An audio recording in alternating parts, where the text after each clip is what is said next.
Dear students, dear guests, good day. Welcome once again to the sessions on territory. This spring, we are addressing the notion of technology, urbanism beyond techno-fix. The lecture series is co-curated and organized by Charlotte Malterre-Barthes and myself, and with us in the team is Jörg Stovins, our watchful eye behind the camera as ever. Thank you for being here. So the question that concerns us in this lectures and debates program since a couple of years is the future of urbanism. Almost 3 years ago, we started sessions on territory together with Professor Mark Angelil, who couldn't join us today but will be here in the next months and weeks.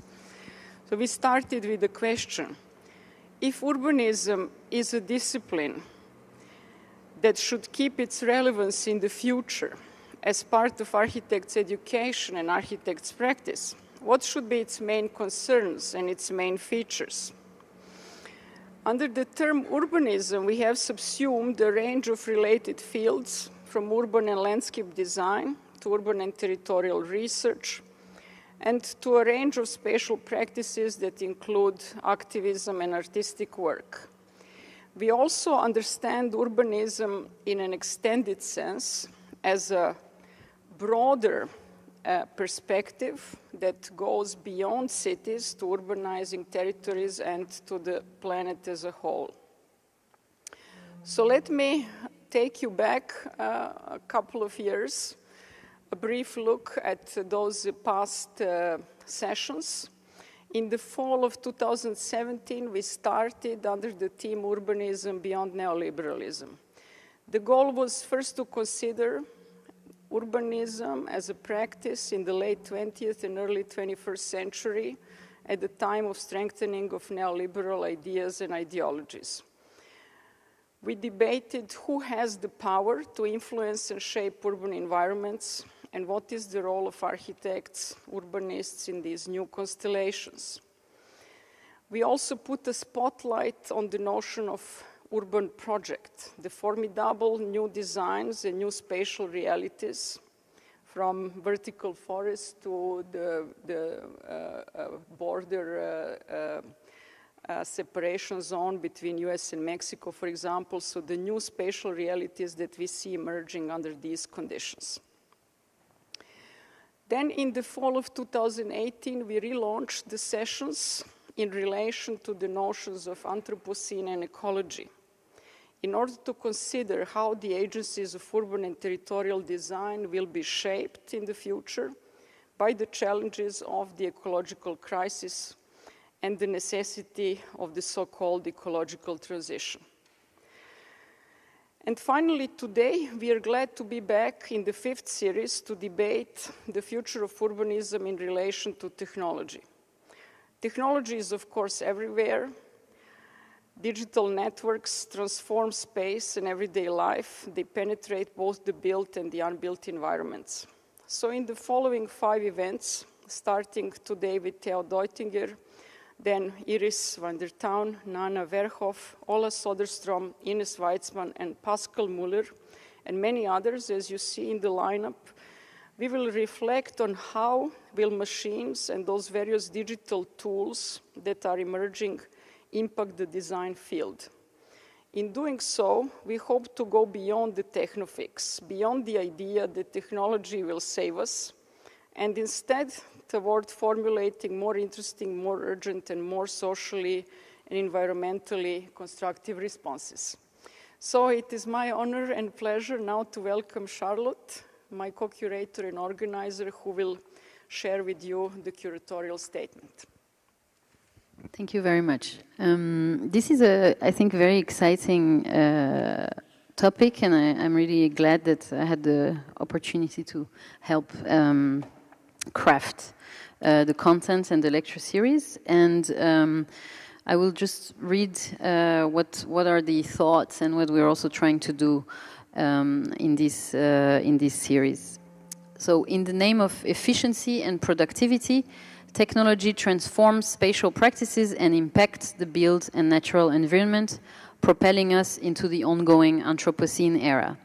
The seminar aims to reflect on how machines and systems of modern material culture, such as AI and automation, can be critically discussed in the design field beyond techno-fix toward a constructive response. From the mobile applications that micromanage our lives, control and guide us through the streets of our cities, to the mechanic slaves that undertake our domestic chores, from the machine learning tools that devise our parking lots and towns, to satellite-controlled global geoengineering projects, technology has penetrated all scales of spatial practices in myriad ways. In an attempt to grasp the consequences for the built environment, we focus on two subjects. First, do technology have politics? This question was examined by Langdon Winner already in the 1980s and remains a central concern today.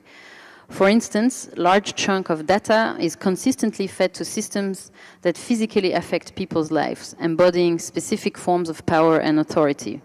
And I think there was last week an example of a famous colleague being stopped at the US border because of an algorithm deciding that he had frequented the wrong people. So how neutral is the data used for predictive policing systems, and what are the impacts of such methodology on urban environments? In what ways is the new technology deployed to control and repress, and can it be subdued?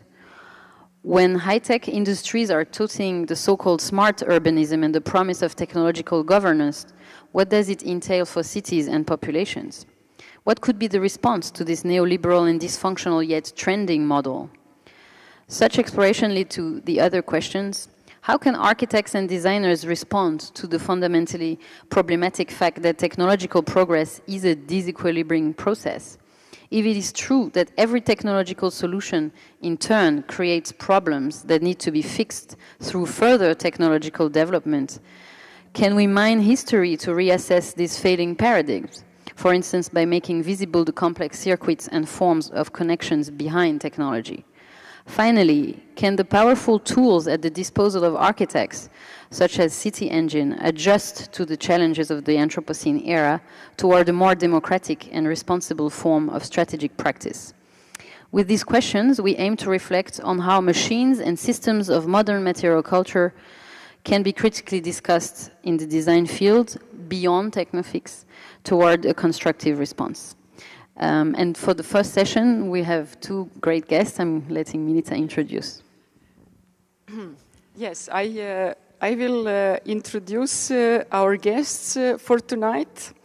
And the reason is that we already met recently and started the dialogue in the frame of Under the Radar exhibition, which is still ongoing at the Swiss Architecture Museum. It is concerned with the investigative architecture, and many of the practices represented in the exhibition actually deploy technologies in research in an innovative and unconventional way, and this is certainly the case with our speakers. So having chance to contribute to this exhibition, we wanted to continue the dialogue before you and invite you to visit this show with two speakers tonight. Theo Deutinger, welcome in the talk Human Range. Theo is an architect, writer, and designer of sociocultural studies. He is founder and head of TD, an office that combines architecture with research, visualization, and conceptual thinking at all scale levels, from global planning to architecture, graphic design, and journalistic work. He is known for his writings about the transformation of Europe's urban culture through consumption and the influence of media. He has lectured at the Bauhaus and Harvard GSD, and currently he is teaching at the Strelka Institute in Moscow and the University of Art and Design in Linz. But before Theo, we will hear about Under the Radar, a kind of an overview of the show from our first speaker, curator of the exhibition, Andreas Koffler. Andreas is an architect, urbanist, freelance writer, and an associate professor at the ENSA Versailles. I hope I did that well. He worked in numerous offices, including OMA and AMO, Dominique Perrault, before co-founding his practice Weltgebrauchs in 2013 with Marcello Tavone. Most of his projects and exhibitions are multidisciplinary in orientation, such as Greater Paris, Greater Moscow, the famous Prada study with Amo, and the exhibitions, The Image of Europe for the European Union, something that I remember with a great fondness, that particular show, and of course the Dichtelust, Forms of Urban Coexistence in Switzerland, that you have seen recently at the Swiss Architecture Museum. And for the debate after the talks, we will also have a pleasure to welcome Andreas Ruby, director of the Swiss Architecture Museum. So, warm welcome to our speakers, and while you're applauding, maybe somebody can fix the microphonia. Do you hear that sound? It is not our, it is the construction side. Well, I'm relieved, so at least our technology is okay. So. Thanks. It's the TECHNOFIX making noise. Okay, thanks a lot, Milica and Charlotte, for inviting. My name is Andreas Koffler. I'm curator of the Swiss Architecture Museum, which I briefly also allow myself to introduce. The Swiss Architecture Museum is located in Basel, a city which is extremely remote to reach from Zurich. So some of you may have already dared to visit us or visit the city, some not. So to briefly show, we are located in the same building as the Kunsthalle, just close to the Tangli fountain here on the right to our museum, and we have several spaces for more or less 250 square meters. Currently we also feature a mysterious countdown on our facade. It's like a digital clock going backwards to 2030. The reason for this is that there is a group that formed in Basel in the context also of a lecture we hosted at the museum, Countdown 2030. And this group actually makes reference to some climatologists who say that the decisive decade to act, especially in architecture, against climate change is 2030, or the decade to come. So this clock is actually, looks actually quite small and anecdotic here, but it's a quite stressful device where we get reminded daily or every second that the time left to change some things is now.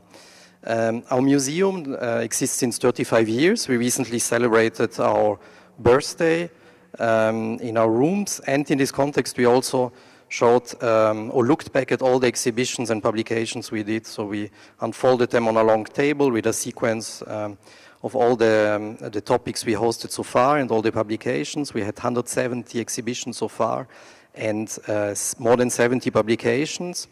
And when looking back at this, at the production we had so far, we realized that the exhibition that would come just after was very different than what we had so far. Actually, what we were showing the last 35 years was generally architecture that is for humans. So it was, let's say, good architecture, architecture that would enhance the daily life of people, architecture that was looking good, or architecture that would inspire us, architecture from other countries. We don't know that well. So the Under the Radar exhibition was very different in a lot of subjects. So basically we present research there. So the works that are shown are not built houses or not always buildable houses. And the architectures we show, they're actually focused to control what human beings are doing. They're actually focused to control our movement, our freedom. It's made out of barriers and it's made out of borders. And this is actually the first room we are seeing, and is the contribution of Theo Deutinger, who is going to explain his subject a bit more in detail very soon. But you also see here that there's a sort of chandelier of bombs welcoming our visitors. These are so-called bunker busters. So these are bombs that were made to destroy bunkers. Theo Deutinger did obviously make these choice also as a reference to Switzerland, which is a bunker obsessed country, one may even say. And what's also interesting for us is that the existence of architecture, so since architecture exists since its very first days in history, it is there to protect humans, it's there to protect us from animals, from the seasons, from the weather, and we feel safe in architecture. When the weather is bad or when we are scared of something, we may find refuge in our homes. so we feel safe there, but nowadays we are also not safe in bunkers anymore. These bombs shown here, they are able to destroy until 60 meters of reinforced concrete. So there's actually no architecture today that can really save us from these threats. We have 4 rooms in our museum, so it's always handy to divide the contributions between these rooms and make some chapters out of it, or to have more fluent transitions between these rooms. As I mentioned before, this first room is dedicated to the Handbook of Tyranny of Theo Deutinger, who's also going to show it or show some examples from it in the exhibition. And the architecture that is shown in this room makes also reference to analogies is very often using. Theo Deutinger says that we shall imagine the world as a palace made out of 200 rooms. And to access these rooms, we need a certain key. This key would eventually be a passport. So, but this passport, so this key makes us realize that these accesses to these rooms are very unevenly distributed. If someone comes from a room called Switzerland or Germany, your passport gives you access to more or less 150 other rooms. But if you come from a room called Afghanistan, you may only access 30 other rooms. And all these architectures we show in these first rooms, they somehow make reference to this, to the protection of these rooms, to control the access to these rooms and also to control what is happening inside. The second room is dedicated to forensic architecture. I'm quite sure more or less you all know the works of forensic architecture, as E.L. Weitzman is also teaching or guest teacher here at the ETH. E.L. Weitzman founded an agency at the Goldsmith Institute a few years ago called Forensic Architecture, which investigates crimes against human rights. And the tools they're using to investigate these crimes are actually the tools architects use on their daily basis. It's 3D simulations, it's models, it's chronologies, and it's also the work with other disciplines. So they always contact other experts in case they need to be assistant from other disciplines. And this was also a very important part for us in this exhibition. We wanted to show what people can do with architecture. And actually what is interesting is here that all the research we are showing in this exhibition is done by architects. A lot of our visitors are surprised by that. They think maybe journalists or other disciplines produce this, but it's always architects. So in one room we show 3 different videos of E.L. Weitzman and forensic architecture. This one up here on the left is called Sea-Watch against Libyan Coast Guard. Sorry. There was basically a rescue operation that got sabotaged from the Libyan Coast Guard and had unfortunately a lot of victims in this context, and this video is actually simulating and putting together some pieces of evidence forensic could find. There's a second video which shows a murder against a Kurdish lawyer, which may at first look quite random. It may look like an accident, but the video footage could at least prove that this has not been not just been a casualty. And the videos down here are actually showing the evacuation of a Bedouin village in the south of Israel, where policemen got apparently victim of a terrorist attack, or this was at least how it was officially shown on the news. But forensic architecture could prove that actually the policemen opened the fire first to an inhabitant of this village, and who then lost control over his car and did drive over this policeman. So forensic architecture was really active here also in revealing that the news we see nowadays may either be badly researched news or fake news on the medias. And there is another case we give really ample space to in the exhibition. It's a murder to a German resident with a Turkish background in Kassel. It's a so-called NSU murder. Those are murders that happened in Germany over nearly a decade and had 10 to 11 victims, and were based on a secret National Socialist group who was active in Germany. These murders were not discovered immediately as a coherent series, but once they were uncovered, retroactively a lot of these murders were attributed to this secret group. What we did here is that we actually reenact also the methods forensic architecture had to examine this crime. They made a one-to-one reenactment of and reconstruction of this internet cafe. So at the SAM in Basel, we actually can really see the floor of this internet cafe. We see the desk where the person was murdered. We see the door where the murderer came in. And we also see a desk where an apparent witness of this murder was present in the internet cafe at the time of the murder. And this was also what the whole research of forensic architecture was about in the context of this investigation. Basically, when this person was shot, Verfassungsschützer was present at the internet cafe. Let's call it a homeland security agent. And the role of this agent is not clear. He was either a complice of this right-wing group, or he did nothing to prevent this murder. And the families of the person who got murdered and other associations, they contacted forensic architecture to prove that this person must have seen or at least heard something. So forensic architecture worked also with specialists in this context. They analyzed not only what could this person have seen or heard, but also if this person could have maybe have smelled the murder, because also the gunshot shall evoke some kind of olfactoric evidence. So this case was again back in the media thanks to forensic architecture. In those moments, forensic architecture gets very threatening to political entities. Their work always gets belittled as being artistic. The CDU at the time said this is just an artist group, they are not working scientifically. But the work of forensic architecture is indeed more important than that. And at our exhibition opening, we were really happy to have someone from Amnesty International over who talked and explained us how the collaborations with forensic architecture are working in general and how they are able to make a difference in some cases. The next room of this exhibition continues to talk about territory. We have two works here. The work on the left is the work of Studio Folder, which is a research agency in Milan, also all architects, but who work actually more in communication right now or help to curate the Triennale of Milan recently. This is a device who measures the shift of the border between Italy and Austria.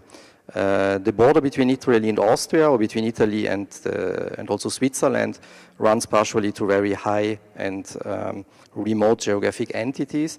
And at the time it was measured, this was still measured by hand through excursions of military cartographic institutes.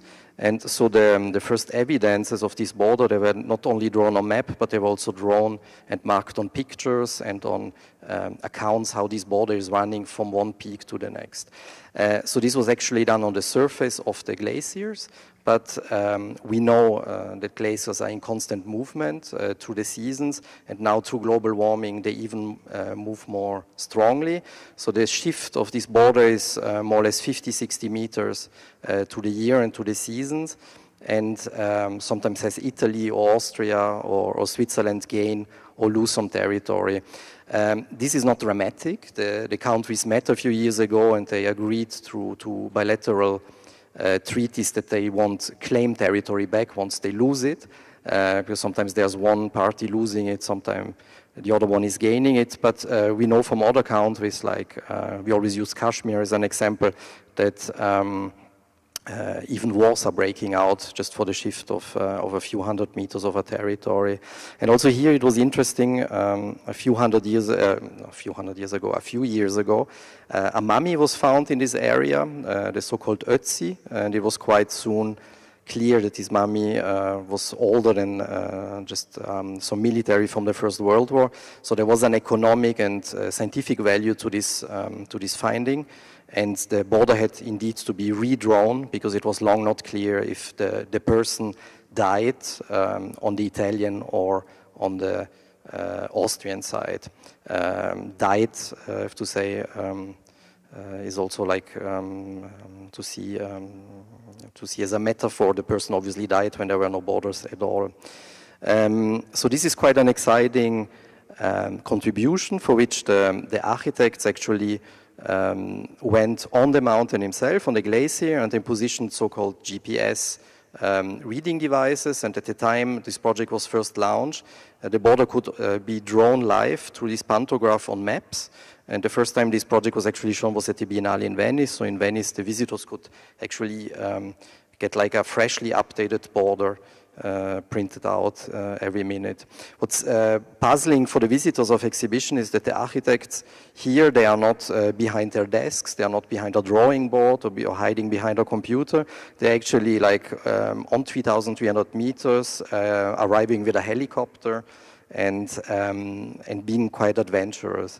And it's this Humboldt-like curiosity we like to show in our exhibition. Of the architects, and the fact that their work is not only limited to the construction of architecture, but also to a research that may happen before and after the TECHNOFIX arrives on site.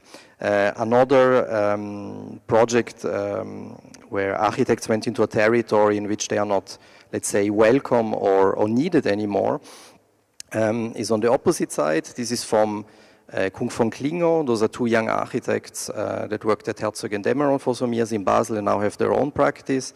They actually worked on the suburban areas in the United States. Those are areas where nowadays, like in Europe, there's a huge challenge about how to re-densify these very unecologic urban patterns. And what the architects did here is that they went back to these original typologies of these houses, which come from catalogs. When we say that in the US, they build catalog houses, this is in reality true. Like we received the IKEA catalog in the US, often people receive housing catalogs that get re-edited since the 60s. And the architects are showing three typologies here, in which they smuggle some kind of alternative new order inside. So the architects looked at these typologies, they saw that the floors, the ground floors, the plans are really inefficient, and they tried to smuggle a new architectural quality inside of it. And there's one quite exciting contribution they do, this one here in the middle. Here the ground floor is actually totally over-dimensioned for probably a family of 3 kids with several bathrooms and so on. So these are houses that classically, when the children move out, are only lived by 2 people or maybe even 1 after a divorce, and are only welcoming bigger crowds on Thanksgiving. And what they did here is that they actually transformed this typology into some kind of cluster apartment, like you know them well in Zurich from the Genossenschaften. So here they actually find a way to re-densify a territory that is not easy to densify nowadays without destroying everything. And the last room is dedicated to research coming from Switzerland. When we first started to work on this exhibition, we focused more abroad because we kind of thought that in Switzerland research is still kind of maybe not so much on the agenda of young architecture offices like it is abroad. Abroad, due to the crisis, a lot of architects unfortunately have a lot of extra time, and they find a lot of opportunities with the exponentially increasing amount of biennales and triennales around the world to display their work and advertise their praxis through that. In Switzerland, the situation is still, fortunately, a bit more favorable for young architects, who are sometimes able to build quite fast. But when we dig deeper, indeed, we found a lot of interesting research also made on the universities in Switzerland. So we show 4 different positions in this sort of Helvetic Wunderkammer, how we call it sometimes. The first one here on the back side of the wall is from an office from Lausanne, Koenig de Morsier. And those are 2 young architects who went to Kosovo a few years ago, and who, whilst sitting on a hill and looking at the countrysides, they realized that the suburban area in Kosovo actually doesn't look that differently to the one in Switzerland.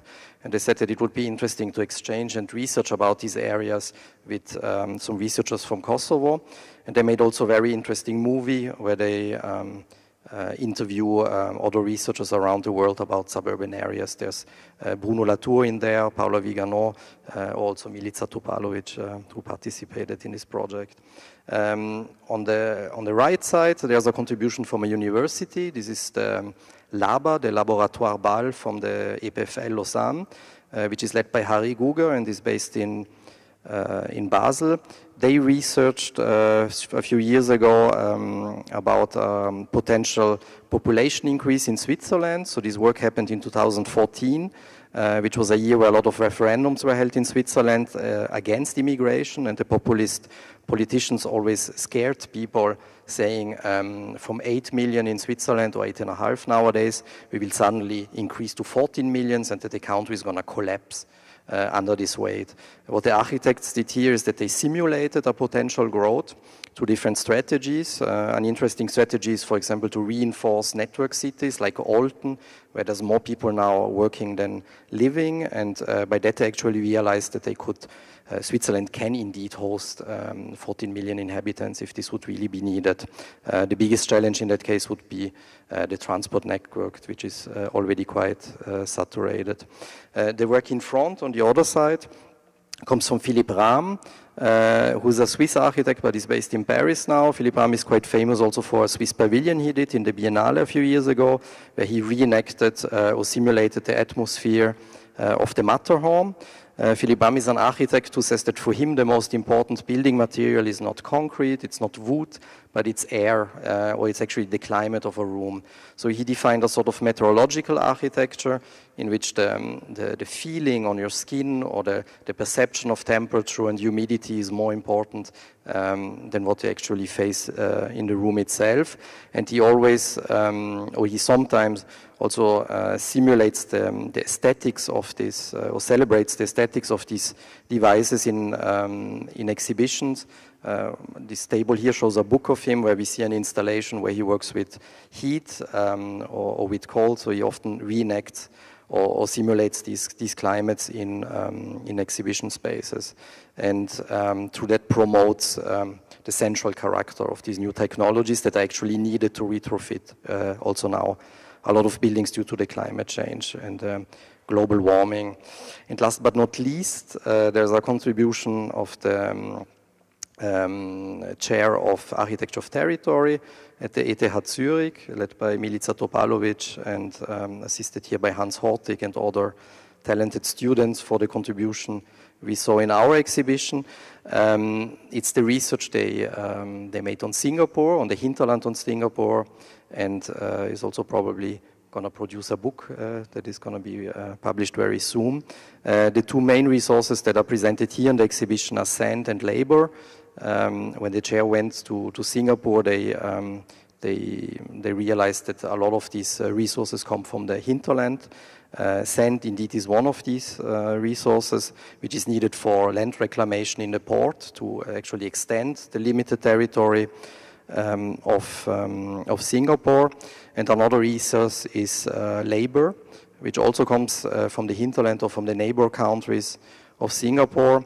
And there, unfortunately, the discovery was beyond just a fascination, also a very sad discovery that the people that work in Singapore, which is a model state in Asia, are housed in very peculiar camps, we have to call it this way, and that the architecture is somehow complice of keeping these people hidden from the public eye. So here also the exhibition makes some kind of loop back to the work of Theo Deutinger, who actually inventorized a lot of architecture that is there to limit our daily freedom.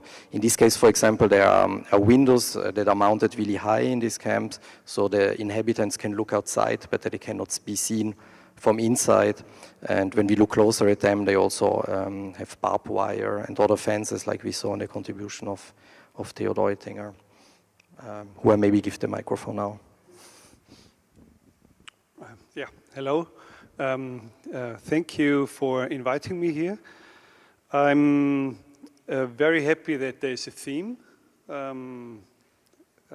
because I presented the book quite often in the last months, and it's good to have a theme so that I can present the book and the topic in a certain direction. And the theme territory and technology is very much at the heart of the investigation in the book. The book Andreas was talking about is this book, Handbook of Tyranny, which parts of it are shown in the exhibition at the Swiss Architecture Museum. And the book starts somehow with this illustration which is on the poster. I don't know if you saw the poster where people are throwing things. So it's about the change of the human range throughout history. So it's the change from the pre-modern range we had and the modern range, which is a topic I'm studying since several years. I want to show you, this is an image I think I'm using since almost 7 years. I wrote an article on performative urbanism, and somehow, I don't know, during writing the article, I got fascinated by the hammer thrower. And the people, I mean, it's anyway, or the people who throw them, and the hammer throwing sounded to me very fascinating.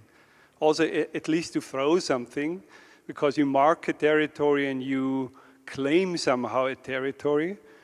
And I found Juri Sedic, who is still a world champion in hammer throwing. I think his record is from 1986, I think. 86, yeah, I think so. It's taken for, or 1970. Yeah, at least it's 86 meters, or almost 87 meters is the world record. It's just a side story. It's because the Soviet Union was funding hammer throwing with money a lot. So it's a niche sport where there's not a lot of money. So hammer throwers are postmen or something else. They cannot live from hammer throwing. But the Soviet Union spent a lot of money on kind of, they were professionals, and because of this money and this investigation, it was possible to give so much research to and time to the hammer throwers that they could reach this kind of let's say limits. What struck me by thinking about hammer throwing, I realized that it was an urban discipline, or at least a discipline which defines space. I came across the Hammerskift, which is a method, or was presumably a method in Scandinavia to divide land. So presumably, we don't know, but it is thought of that people in Scandinavia met every spring with a hammer, and as far as they threw the hammer, as large their territory was. So the stronger the farmer, the larger the land. So the idea is that you threw the hammer in 4 directions, and that was your property for a year.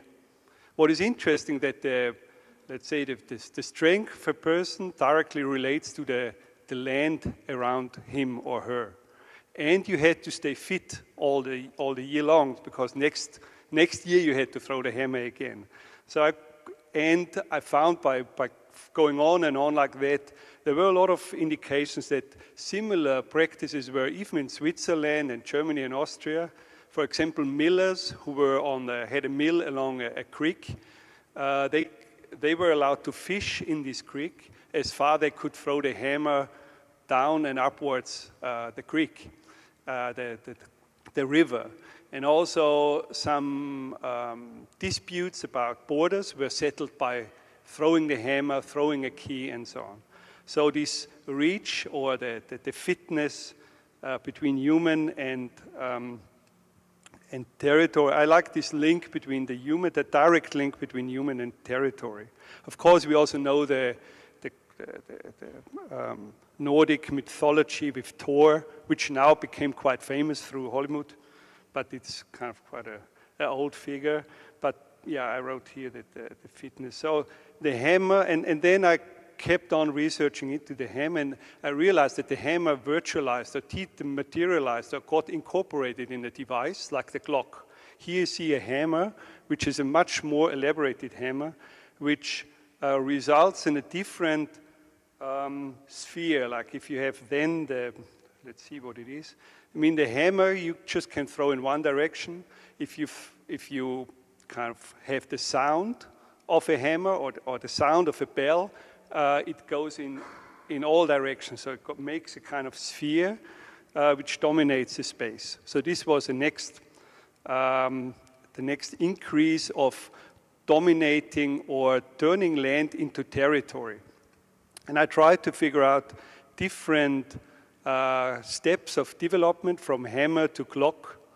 So where you see the hammer, and from clock to telegraph, and from the telegraph to mobile phone. And it has had different reaches and different effects on settlements. So I would say the time of the hammer was the village, the time of the clock, the city, the telegraph kind of went hand in hand with the development of the nation state, and the mobile phone is clearly a device of globalization. To emphasize this a little bit is to compare, let's say, the clock with the mobile phone, where you have the clock as a device which gave the sound and the rhythm to the village, to the society at large. So there is an acoustic signal. Signal is the message, and a device to the human. So the clock speaks to the human directly. Here you have a device which sends a signal to another device. For us, this is completely not understandable what this kind of tower is telling. We need a device, a receiver device, to translate this message into what is it? How do you call it? You have apps for how the sound. I have it later on, sorry. Sometimes I forget these words. Ringtone, exactly. You have a ringtone. That's the kind of bell. And here, I mean, this is interesting that, of course, a clock tower has a certain reach. It's about 5 kilometers. And radio signal tower has about 10 to 50 kilometers. Here you have Zurich, all Catholic churches in Zurich, with their potential reach. So you see Zurich is completely covered by the acoustic sounds of the Catholic Church, if necessary. Here you have all 5G antennas in Zurich, which of course cover much more. Zurich is fully covered already with the 5G antennas. So there's two different, let's say, times and two different coverages. This is Switzerland, just to complete the picture on a different scale level, with a presumably reach of 10 kilometers. What is interesting, actually, what happens to society. So under the signal of the church bell or the clock tower, you have one signal, and let's say you define not only space but also a community. So because the sounds of this clock were telling not only the hour but also death of people, you had a special bell for death, for birth, for fire, for enemies coming, and so on. But on the receiving end was an entire community. While if you have, let's say, the new church tower, you have an atomized society or an atomized group, because it's the message is received very individually. While there are other, I downloaded yesterday this praying app for Muslims. So I get now all these messages when I have to pray again. So you see that actually this is also regrouping this atomized society. So with apps are possible devices which regroup this atomized society into specific subgroups, like, let's say, the Muslim community, or you have the same for Christian groups. This just as a kind of sidestep, because it is about the territory and technology, and I just wanted to show you what I had as a pre-thought to the book, because all this thinking was actually already existing before I started on the book. And the book also is a result on the study of globalization, because I'm very fascinated about the increase of speed, and the decrease, we think, the decrease of space. So I would say the last phase of globalization is starting with Magellan is surrounding, coming back from his journey around the world. So he came back bringing the proof that we are living on a sphere. So that the Earth is, I mean, nobody really, there's a dispute if people really thought once the world is flat, but at least he brought back the proof that when you sail, he was sailing to the east, that you come back at a certain moment again. And the red line indicates the speed of traveling. So this Magellan were traveling on the speed of about 30,000 kilometers per hour. Oh no, it took him, sorry, that would be quite a speed. No, it's 26,000 hours. It took him to circumvent the world, while Yuri Gagarin managed the same thing in 1.5 hours. And through these 500 years, we had different steps of globalization, with the first step of the territorial globalization. So what happened was that we did map first this space. We found a space, we found a sphere, and the first step was to draw the land, to draw the continents. The following steps were global communication with the telegraph, world trade, the world exhibition started, world sports with the reintroduction of the Olympic Games, world architecture with the international style and Siam, world politics with the United Nations, and world culture with pop culture. Now we are in probably, I think, in a new phase of globalization, which probably we will just get to know in 100 years or so, when we can look back and see what happened. One particular moment in this timeline I really love for its, let's say, changing the entire world from land into territory. It was 1884. It was the International Meridian Conference in Washington, and there the zero meridian was fixed through Greenwich. I mean, the British Empire was really strong, so there was discussion, but the French eventually gave in, and the British got their zero meridian through Greenwich. But the second thing which also happened was the introduction of the time zones. And these two events, like fixing time and space, caught the Earth in what I would say in an Excel sheet. So the world turned into an Excel sheet where we can plot any information onto this sphere. So for us, the world in itself, which anyway was always a device, became an index. So we could index everything, every element, like almost as we are turned very much into bureaucrats, and indexed everything on this sphere. This is Sanford Fleming, who conceptualized the time zones. So here you see him in the presentation. He thought about 24 hours. So it was a very abstract idea of his, starting with G at Greenwich, and then going around the world with equal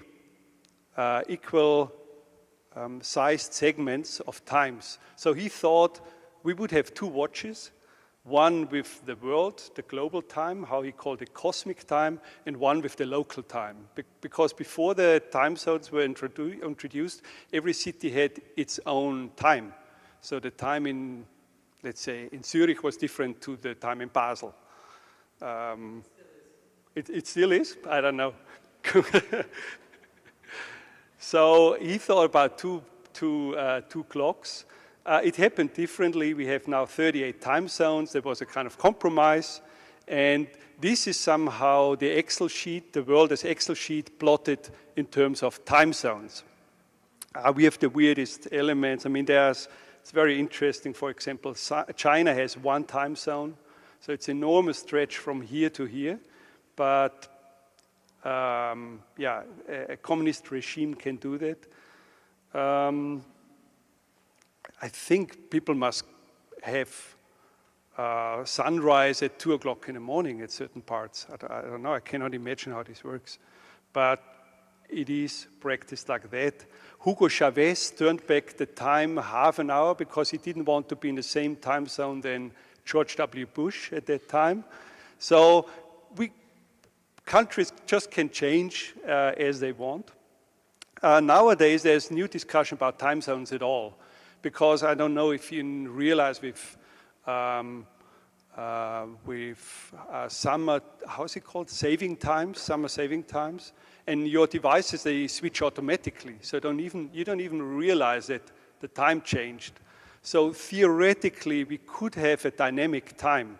So we could, because what happened with the introduction of the time zone is that we delinked from the natural time giver, which is the planet Earth, because the times derived from the Earth itself, from sunrise to sunset.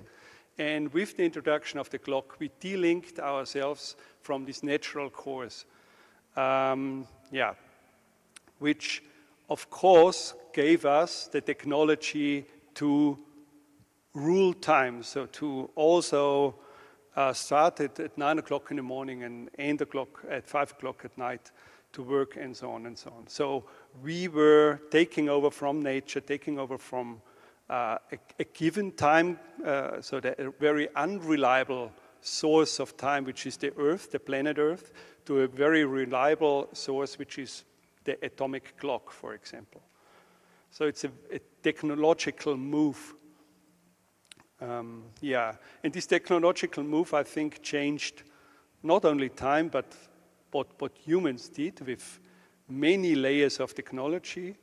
And one of the most important layer is probably the land survey technology. But we changed land, which is just land as, yeah, surface, into territory throughout the last, 2,000 years.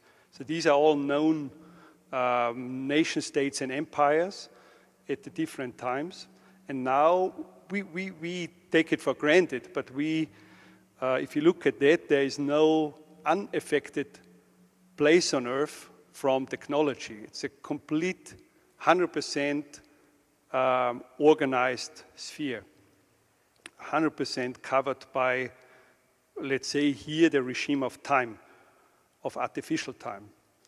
And here we have, if you see at the lower bar, these are all nation states and their share on the surface. So I guess this is China, Russia, and so on. So the entire globe is, or Russia probably, and then China. Yeah. So the entire globe is covered by nation states. There's no square meter.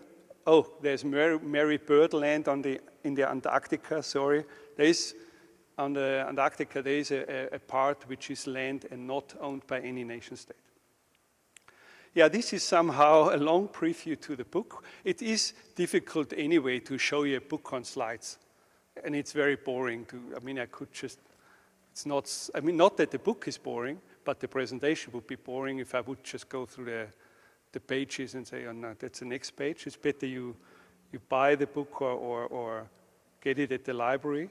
So I will just show some sections and chapters, but this was the introduction to how the book came about and how this spread, what the thinking and the thinking is behind this spread, behind this human range. Here you see, which is not in the book, this ground section of this section.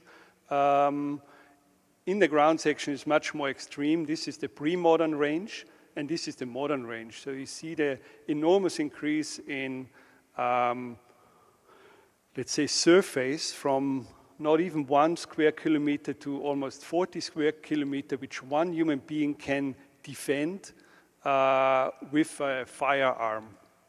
So this is, of course, an enormous increase in power, which changed the planet drastically. And I mean, design is always considered as something very physical. Sorry. But the book is also showing some other elements and some other devices which are not so physical at all like Andreas mentioned the passport. The passport is an invention which is celebrating 100 years of its existence this year, so it's quite a young device, a young book, which was not taken so seriously in the beginning. Now it's, you could say, a book which can decide between life or death. Here you see number 1 at this time in 2017 was Germany number 1 with 159 countries you could travel to without asking for a visa. So this is the size of the German world where you can travel freely. This is the size of the Swiss world where you can travel freely. It's 156 countries. And at the very end is, for example, Afghanistan, where if you have a passport of Afghanistan, you can only travel to 22 countries freely and to none of your neighbor states. So this also shows the relationship of countries. I cannot say it here. This is North Korea, completely an island somewhere, while Libya at this moment had some friendly neighbors which received them, received them without asking for visa. I don't know, I mean, it sounds but asking for a visa is not just a formality, it's quite a process you have to go through, and you can imagine how difficult it is for people from Afghanistan. The passports, this is the source for this investigation. The website is called passportindex.org. And what you see here at the bottom is the change of the ranking in the passport. So it's almost like a stock exchange. Here you see the changes between, this is I think 2015, 16, 17, 18, 19 and 20. So it's like on the stock exchange, your value as a country goes up or down. Right now, at the moment, the United Arab Emirates is on top. I think because they housed the World Expo this year, so they try to pimp themselves up and show themselves as a very receiving, open and welcoming country. So they overtook Germany and other countries. So it's almost like a market you can buy yourself in. The website is run by this person, Amand Arton.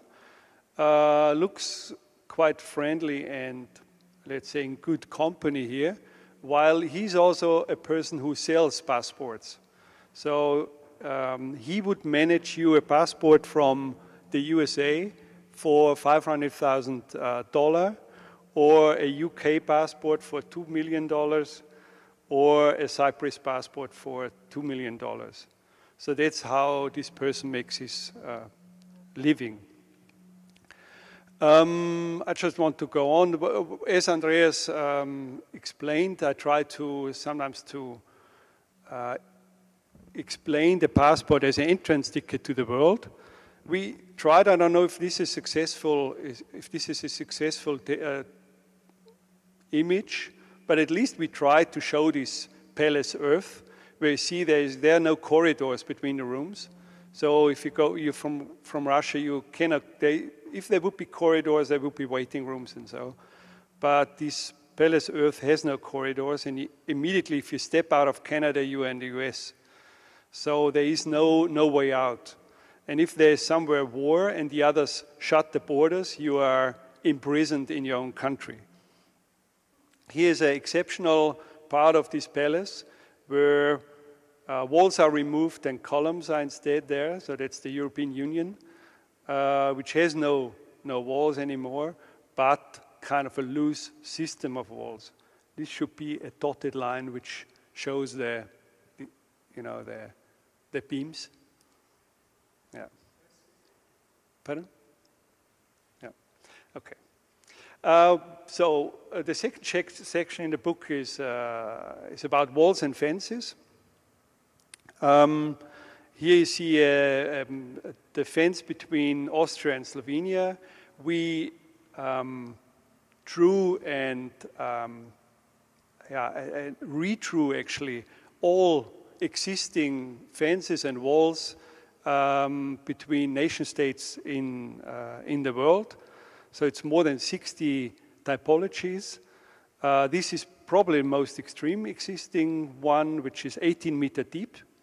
It's against smugglers between Gaza and Egypt. It was very unsuccessful. People just, with hot torches, they cut the wall down, and it was overrun quite soon. That's why Israel learned from it, and Israel is about to make a different wall. It's already under construction between Gaza and Israel, and it's supposed to be 100 meter up to 100 meter deep. So it's an enormous construction, which has a very little part of, I think, 8 meter height on top, but 40 to 100 meter deep construction. Here you see an overview of all the existing, at that time, let's say 2017, existing walls. You see Israel is almost kind of retreated itself from its neighbors by building walls all around. An interesting thing is that most of these walls are built after the Berlin Wall was removed. So that was a time when the Berlin Wall and let's say the Iron Curtain went away.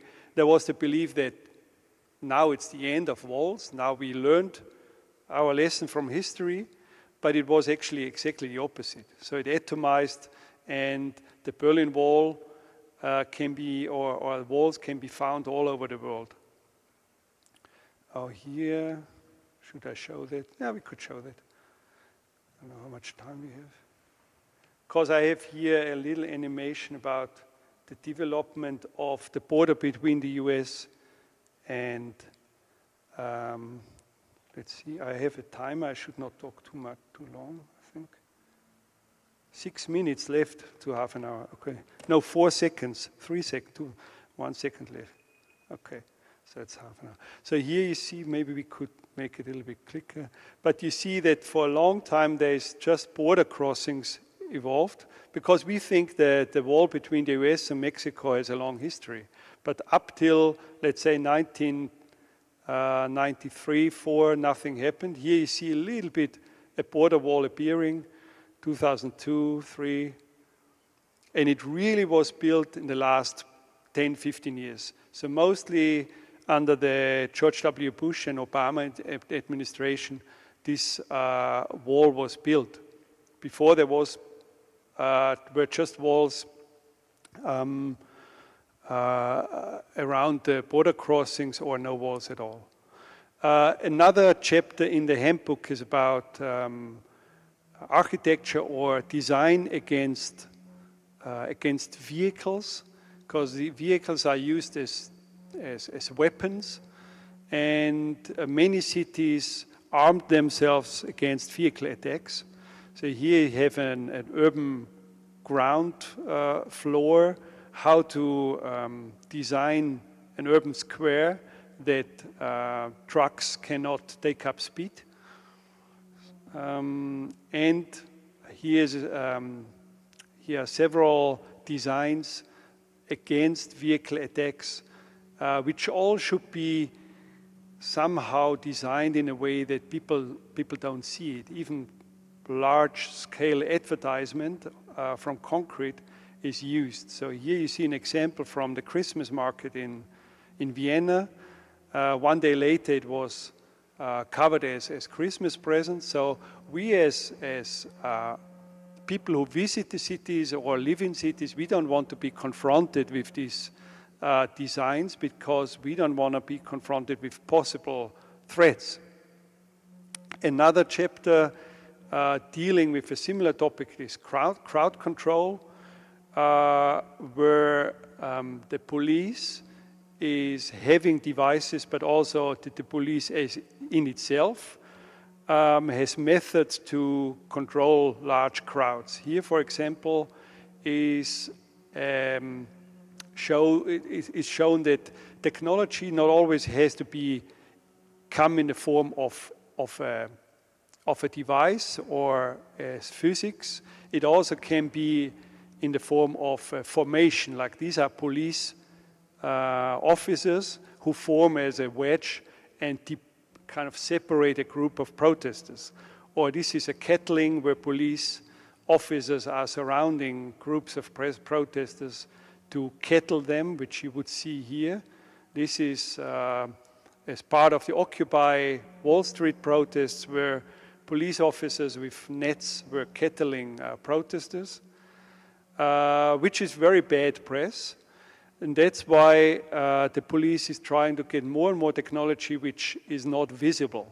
Like this is an LRAD system, is a high ultrasonic sound, which is in fact a sound cannon to distribute and disturb protesters. So it is, you cannot make pictures of it, and it's for the media not to capture, but it has a very strong effect on crowds.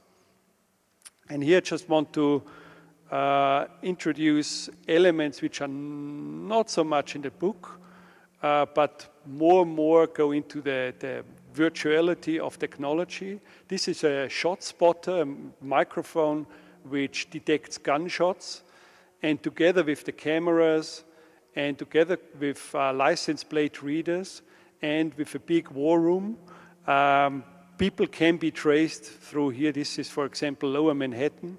People can be traced through, like in a sci-fi movie, you can see people running through the streets because the entire city is covered with cameras and these sensors. So it's a completely 100% censored, sensorized or sensible city.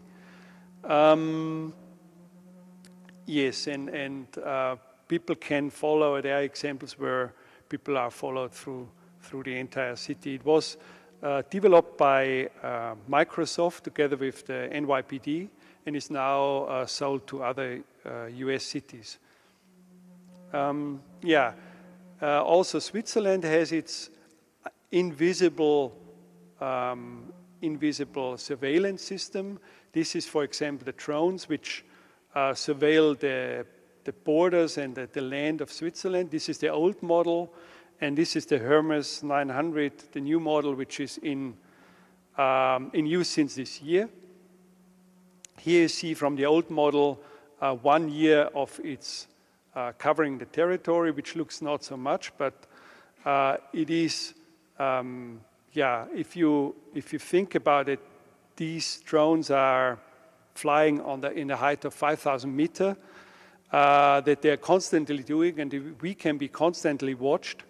It's very, you could say almost frightening. So this is the resolution what such a drone can in real time trace on a moving object. So it can be really traced throughout the city.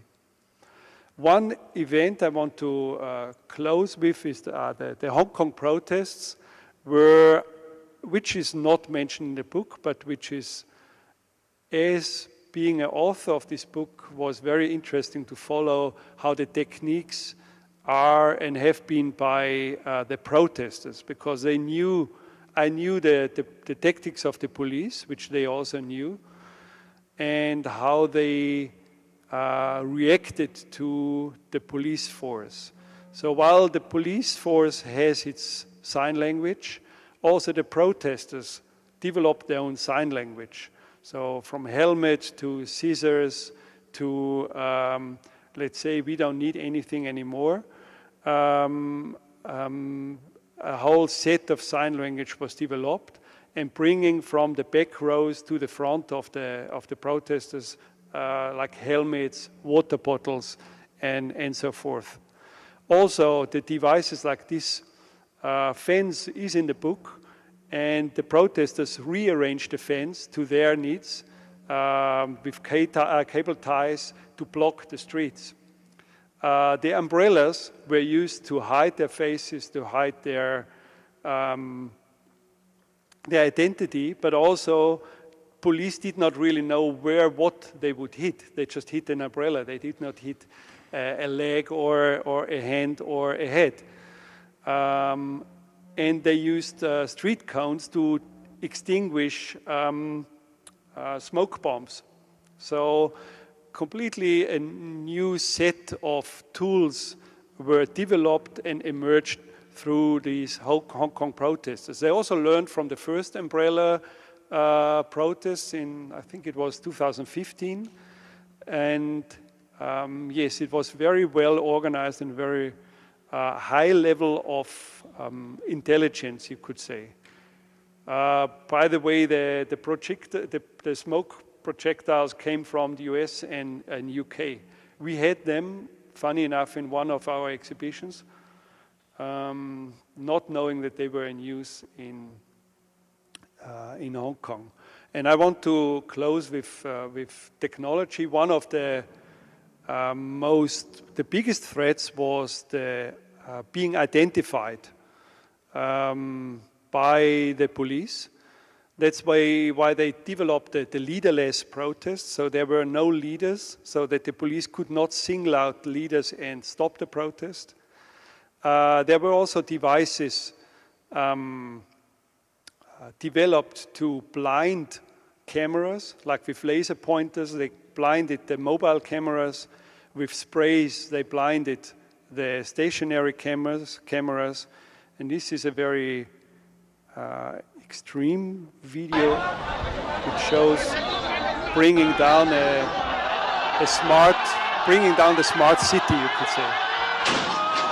So this was a lamppost full of sensors and cameras.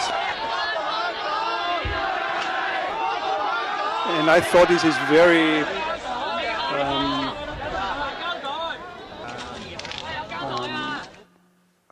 how could you say, very, while we dream about, or dream, but think about, plan the smart city, there are already signs of bringing it down, or there are already signs where the smart city is seen as the enemy. So not that I mean, smart city is anyway a weird word, but I think we have cameras, and we will not have a future without sensors and without this technology.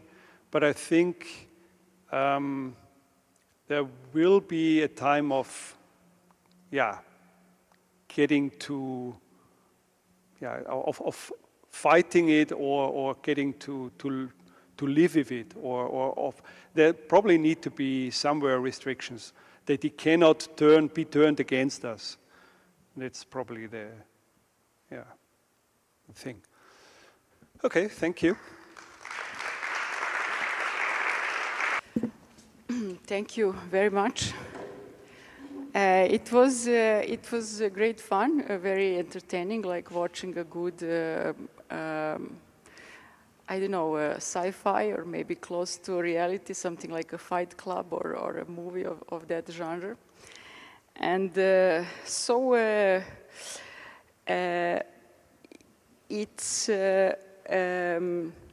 it's interesting. I mean, you wrote. Perhaps I can start with a question that is rather broad, and that that came to me while you were talking. I mean, there are apart from these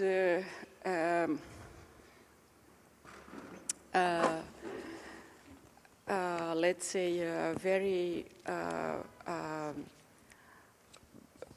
architectural tools that are combined with modern technologies, obviously walls, fences, borders, and so on. I mean, we are now also more and more exposed to almost intangible influences of technologies such as the impacts of the political marketing, for instance. It is astonishing, for instance, to find out that candidates in the US who have invested the most in the let's say political marketing on Facebook have actually been voted with the most votes. So so I'm wondering,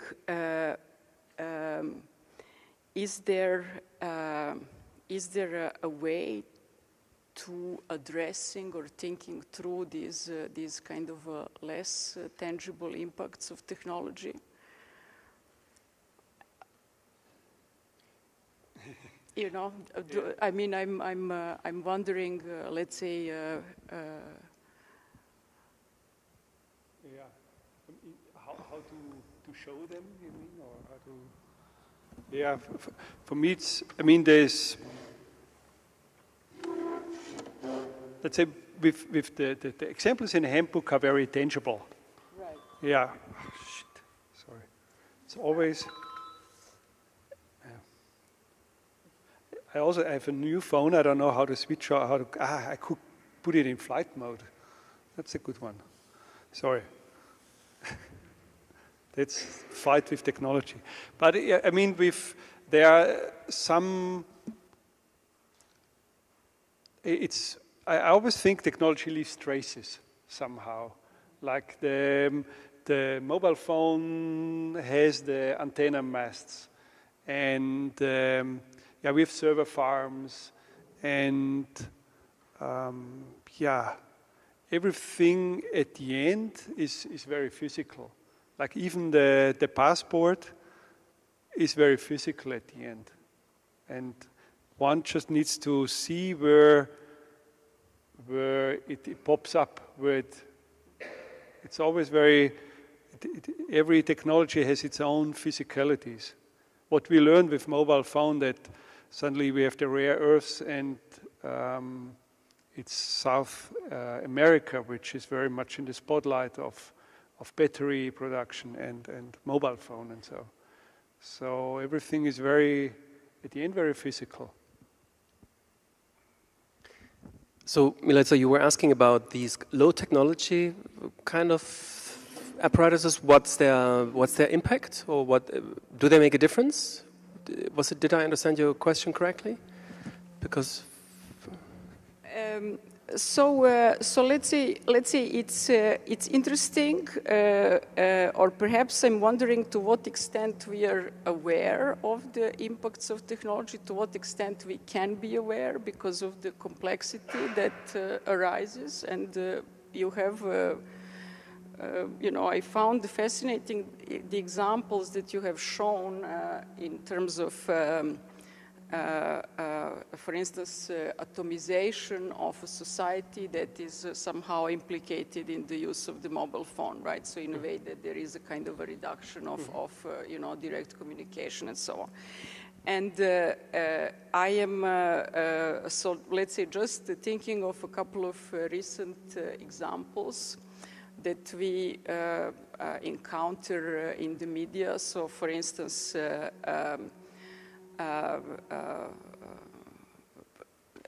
US, as I mentioned, the political marketing, you have been aware of the scandal with the harvesting of the Facebook data, you know, for creating individual targeted profiles, et cetera, which really kind of probably even led to the victory of Donald Trump. We don't really know. Now we are also looking in the news at, you know, the spread of the coronavirus. We are looking at a kind of a top biopolitical strategies in terms of tracing the movements of individuals across the globe, tracing all the kind of social contacts that they had, etc., etc. So let's say the question is perhaps to what extent we are aware, you know, to what extent, I mean, Theo says that that the traces are visible, I agree, but, you know, do we need to unpack a kind of a really serious effort to understand the implications, to understand the scope of the use of technology? I mean, remember Edward Snowden, so let's say a huge revelations coming to the public eye about the kind of covert use of technology with the kind of huge, you know, implications on everyday life, public life, and so on, right? So how much do we know, actually, I'm wondering. And I'm wondering whether your work is to uncover some aspects that we don't know or we have forgotten about, to uncover the kind of dangers, to point to a kind of possible freedoms within that. Shall I? Yeah. Okay. I mean, for me, the reason why we did this show was that we see Theo Deutinger as a kind of Enlightenment thinker that, just as Humboldt went to another continent to understand a different kind of fauna and flora, for which there were no names in the European sciences, and he mapped a world that wasn't known. In a similar way, you do that in the techno world, basically, and you make us aware of the amount to which we are surveyed, our behavior is tracked and mapped, and so on. I think it's interesting that, I mean, I have the romantic belief that this may change performance and behavior. I'm not sure, because we basically know how much social media limit our freedom. We still use them mostly. But still, I think this work is absolutely necessary, that we really know what's going on. But sometimes I have the feeling that behavior is only changed when our existential conditions really are at risk. So for me, it's interesting, for instance, when Greta kind of started her crusade against our ignorance,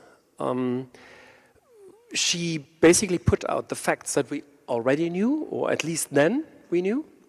But it's a long way until actually people really start changing something. However, the coronavirus does that very immediately because it affects our safety directly. So suddenly we start to think, maybe I don't do that flight to Thailand this time. I'm wondering whether the Biennale is taking place this year. It would be very interesting if not, you know. So maybe we could rethink the whole formula. Maybe we could think 4 years is enough, you know. So it's interesting how certain existential limitations induce behavioral change very abruptly. And so in some way I have the feeling good information, like you provide, isn't enough. It needs enough hardship for us to actually understand how precious freedom is. And there's this really interesting film by François Truffaut, which I like a lot, which is called Fahrenheit 451, in which there's a beautiful example of this kind of technological divestment, if we can say so, or disarmament. As you know, that's the film shows a world in which the possession of books is prohibited, and they are illegal. The possession of books are illegal. It's a totalitarian state, and actually, if you see some parts of the world today, it doesn't seem so far-fetched anymore. So anyway, whatever happens is whenever there's a library found, the fire brigade comes and puts fire on the library. They burn the books because they're considered a danger. Now, there are some book lovers in this film who say we need to save the world of the book in some way. So the only way to do it is to basically become the books by learning one book, your favorite book, by heart. And then they go in the forest and live in some unused rail wagons. That's the end of the film, which is an extremely moving scene for me that, I mean, I almost always cry when I see it, because you basically see people walking through the forest reciting War and Peace, basically, or the Faust. So one person becomes that book, knowing that if I forget it, it will be lost for mankind. And it's an interesting case of technological dissolution, so where it really goes away. And when I read recently an article about 200 scientists warning very intensely of 5G technology and the unknown effects of its radiation on the human brain, and I saw your map of Zurich being so, expertly, technologically ahead of the average by equipping the city already with the next technology.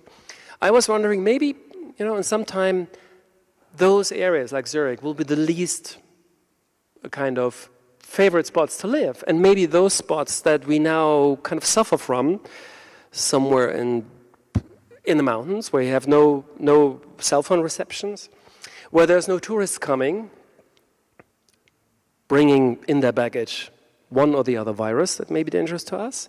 Maybe those places will be the most favorable ones to live. And in that sense, the Fahrenheit 451 example gives an example of how the evaluation of what is considered progressive may change quite clearly.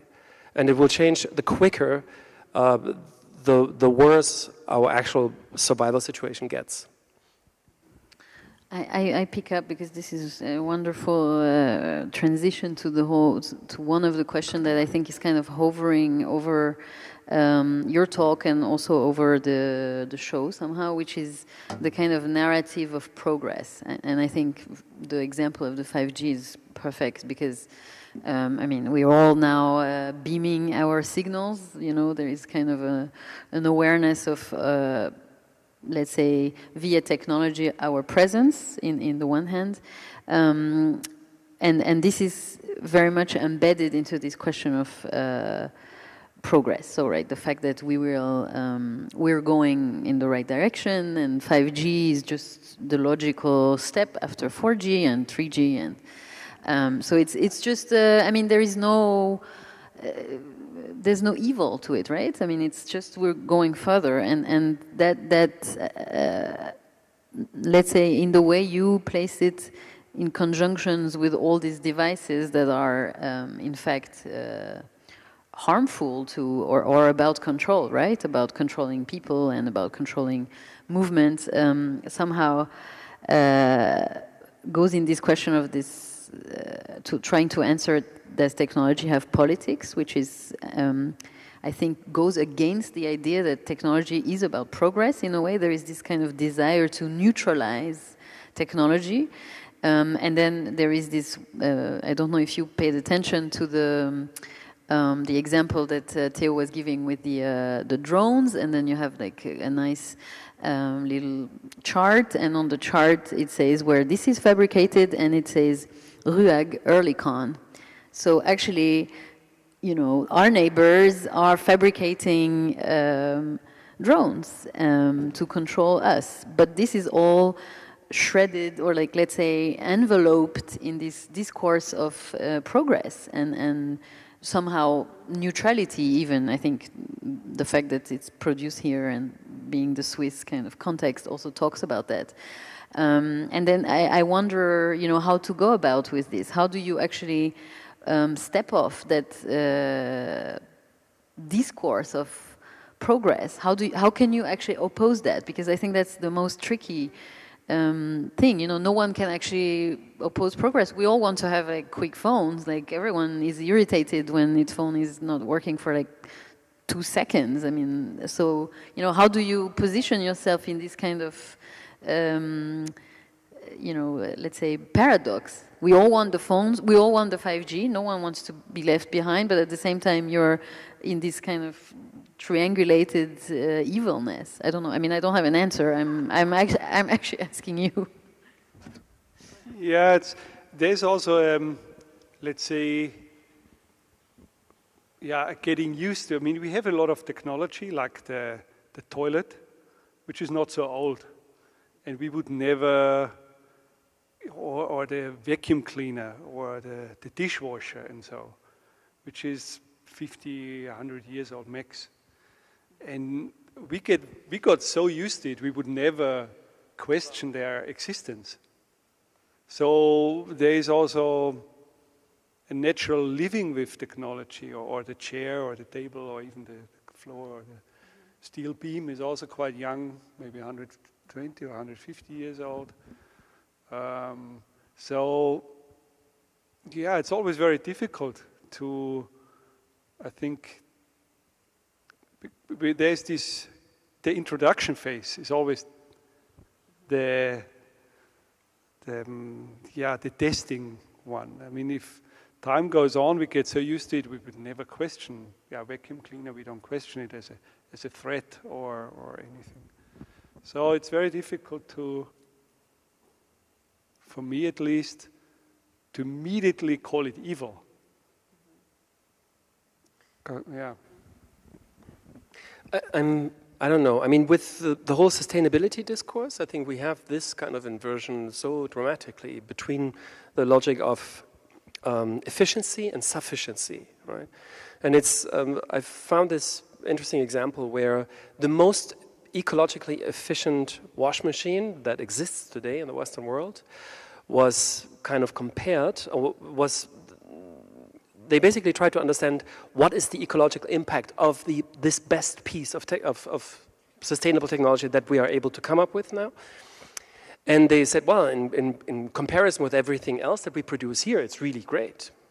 However, if you compare it with a washing machine that is used in the barrios of Sao Paulo or any other city in Latin America, it is disastrously inefficient, because that laundry machine that is used in these barrios is a laundry machine that has that just washes but doesn't tumble, and that means it only needs one engine. The other one needs two for the two different kinds of speeds. So because for washing the movement is very slow, you can have a very weak motor, so it uses a lot less energy. They don't schleudern, was heißt das auf English? Tumble, right? So they don't tumble the laundry, because they take it out wet, place it over a grid on the window, where you have cross ventilation that goes through the wet cloth, producing evaporative cooling, acting as a natural cooling technology for this place. So the energy use, the energy consumption of this machine is so much less than anything we are kind of doing right now, that you have the feeling maybe we just, for a time, would be interesting to invert everything that we call progressive and regressive and see what the impact is. But that would mean... A little side story to that, which is also linked to progress, that our washing machines and refrigerators are so much more energy efficient than 20 years ago. But our energy consumption always stays the same, because we have then mobile phones, we have computer. So they never achieve that we will consume less energy because we just have more gadgets. So every progress produces a new plug.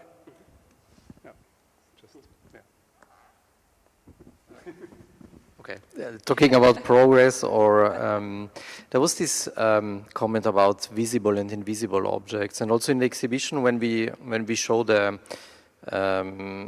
devices or the barriers or the control you inventorized in your book.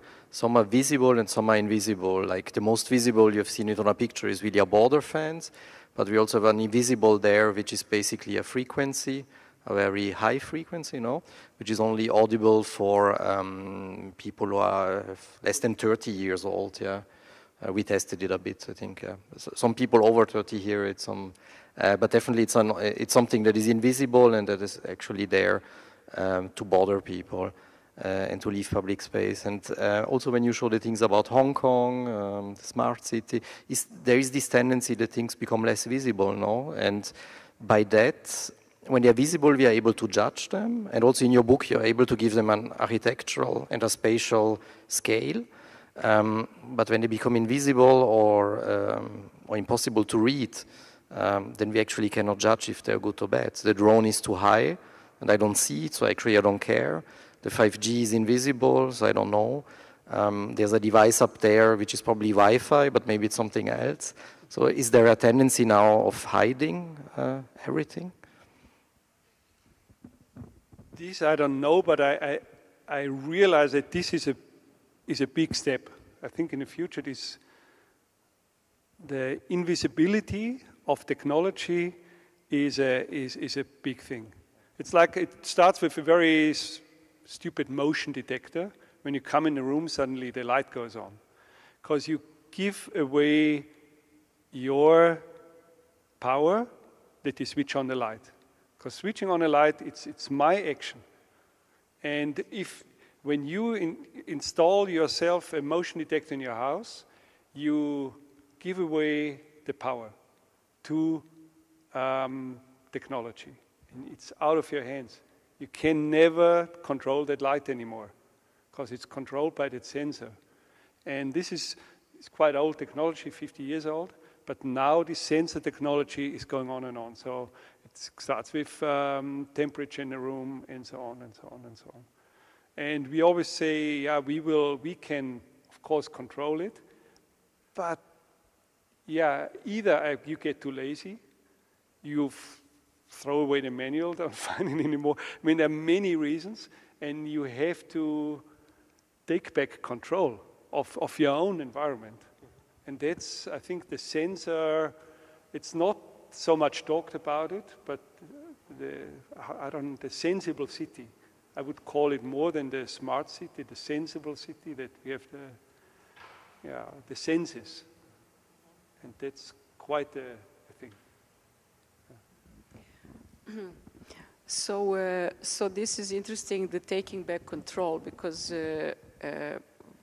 somehow it strikes me in this conversation, you have shown the handbook of tyranny, right? And then you start with the time, you start with the kind of charting the globe in terms of time zones. You start with the production of the territory. So these are, let's say, all the technologies of governance still enduring. And they lead us from a kind of a smaller,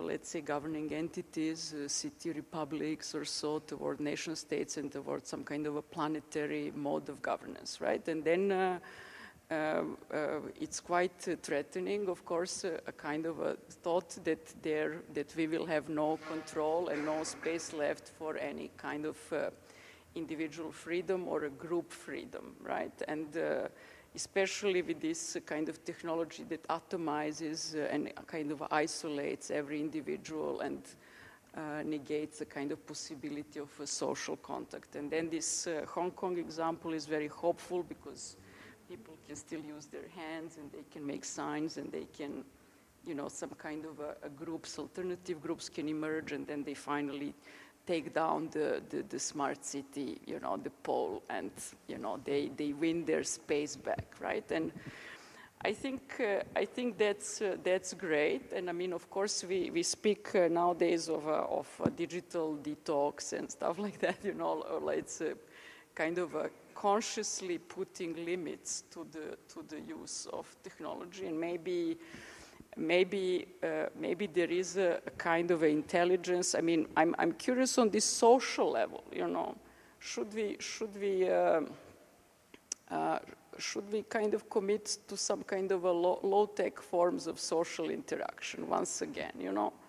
Just to learn how to talk, do politics, kind of be democratic, how to, the kind of spaces of social interaction that don't involve kind of technological mediation. I could give one example which I like very much, and I've used a couple of times in my lecture. This is the Athens Charter was made in 1933 on a ship, and the architects and their collaborators and partners, etc., there were probably 200 people on this ship from all kind of countries, European countries. And they gathered on a ship and they spent 2 weeks debating, urbanism of European cities. They had no technology whatsoever. They spent 2 weeks together. I mean, just imagine that you spend 2 weeks with your architect colleagues on a small ship where you have to meet each other every single day, and you have to rub shoulders and look at physically printed plans without any projectors, without any screens, without any mediation whatsoever, right? And my theory is that the success of Athens Charter was precisely due to the time that they spent together without any interference. And I think that this is perhaps, I'm kind of wondering, what are the kind of implications of your book if it became not a project of, to say so, critique, but a kind of a project of let's say, kind of a utopian possibilities. If it was a kind of a handbook of freedom, what would you put in there?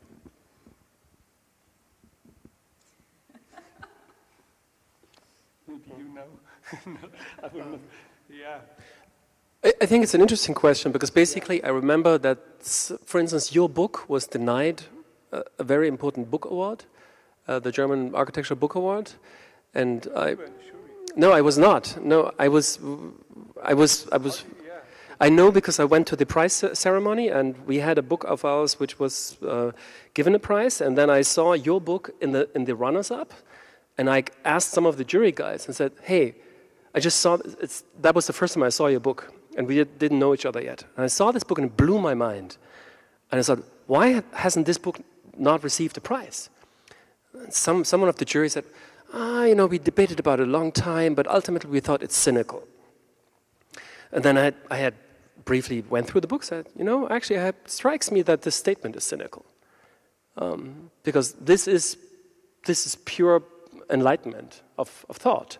I'm grateful that this person has gone through all this pain to compile this data, to visualize them, to make me understand things that I have never thought about in that kind of intellectual brutality. And so maybe it's really interesting. So they really kind of discarded it from the discourse because I think they were abhorred by their own shame about our existence. And maybe it's a strategically interesting move that what Milica says, to make a book about freedom and call it freedom because nobody can be against freedom, and say, this is, we could be free if we, for instance, decided to leave off the cell phone, maybe just for a year, and what kind of freedom you gain by taking the train. Not seeing it as a renouncement, but as a gain of freedom.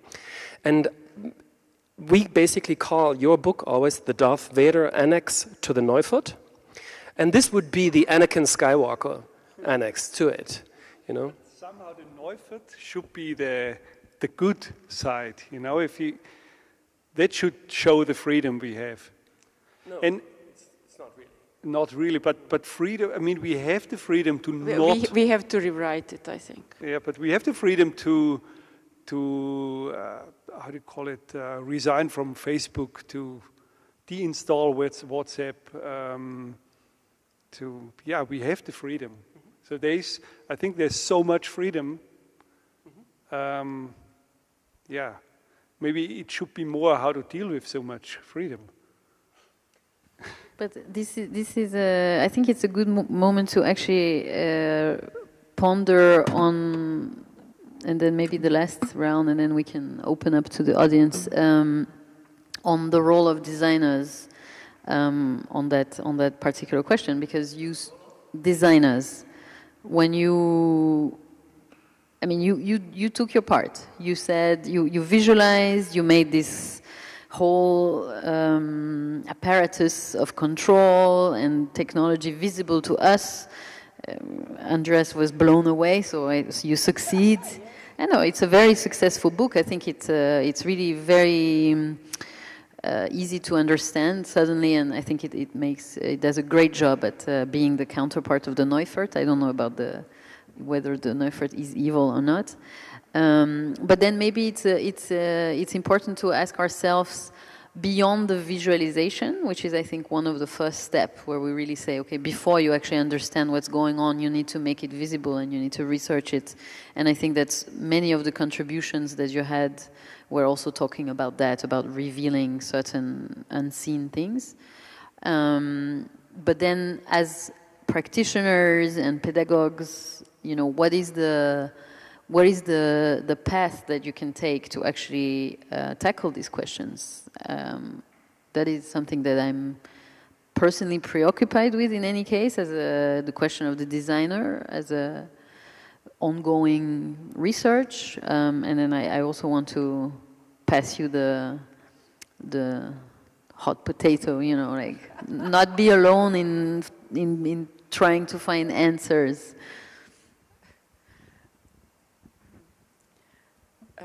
Did you ask me this question? No. I mean, I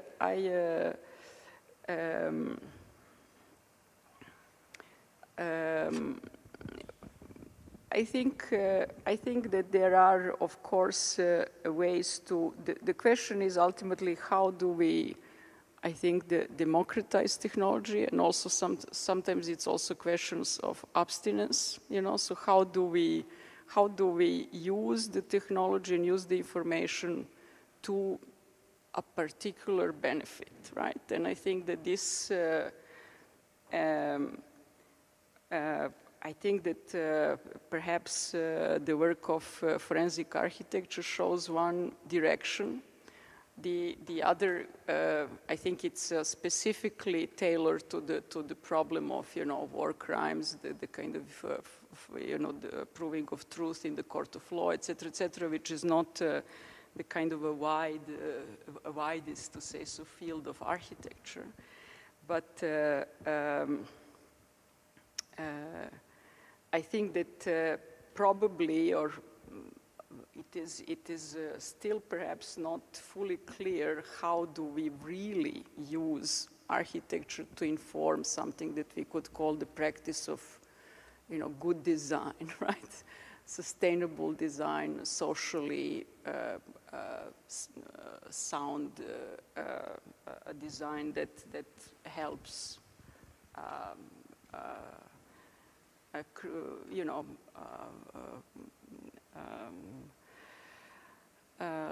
you know, lead to a more equal society, create opportunities, etc. I mean, you know, I think it is about, you know, who controls technology, to what extent, to what ends it is used, right?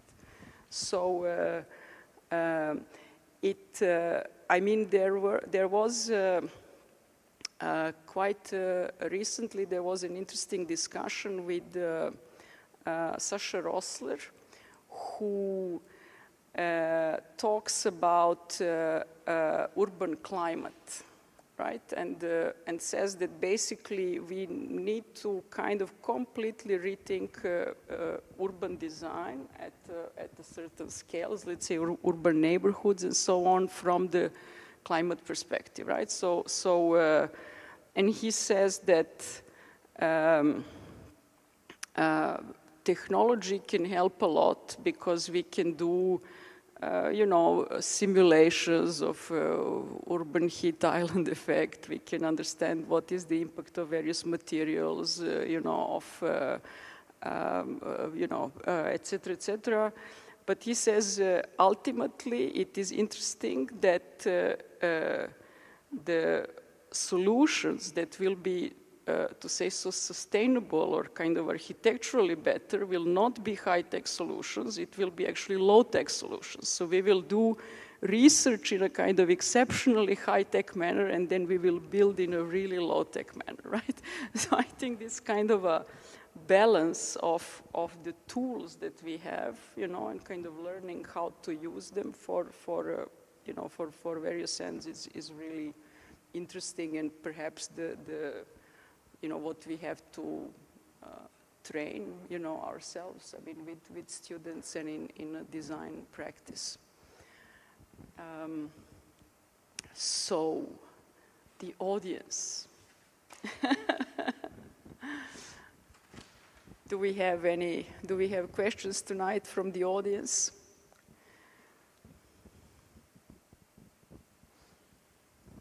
Yes.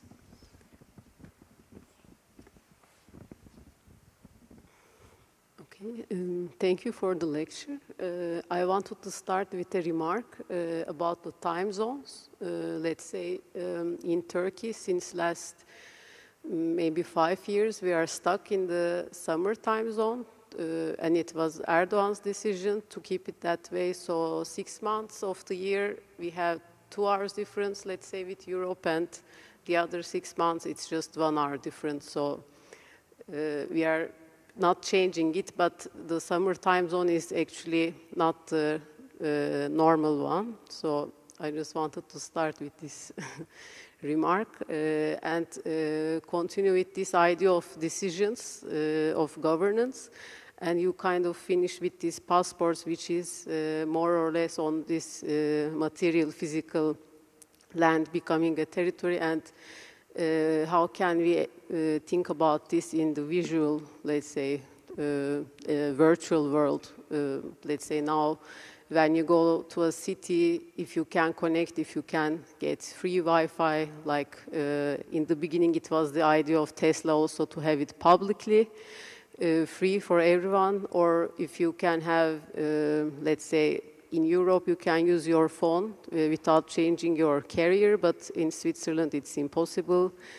Or you were mentioning that the person selling passports, so it's kind of like what you can do with money, but there are different ways. So what can be like, I mean, if there is a map to map these kind of things, let's say some sites like on the internet, you can't enter if you're in Switzerland, but you can enter, let's say, if you're in Turkey, and vice versa. So, I mean, it's made me wonder about these things, and if this kind of book can continue in this idea of virtual territories.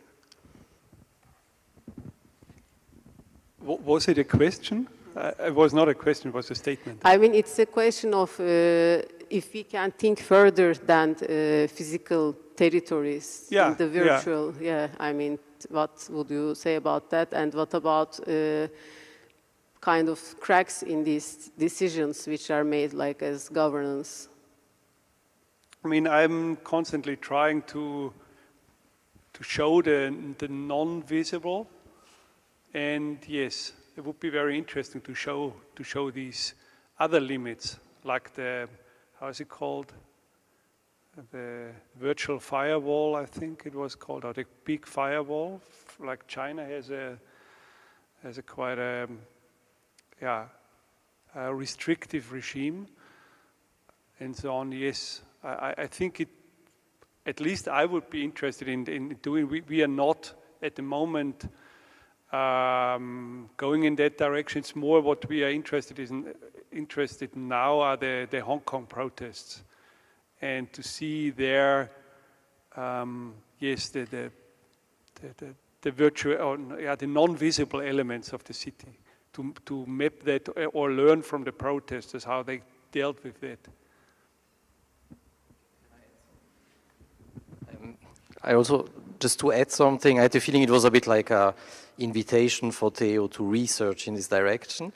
And but in a way, also what we want to show with this exhibition is that also you can do this, because you, as a soon-to-be architect, I suppose, or as an already architect, you know to use certain tools, you know how to think spatially, and you know how to translate a concept into graphics and into something people can grasp. What we didn't add, or what I didn't maybe add before, is that the exhibition is basically shown research in architecture. That's not so new. Probably also Vitruv, Palladio were the first ones to participate into this, or all architects research.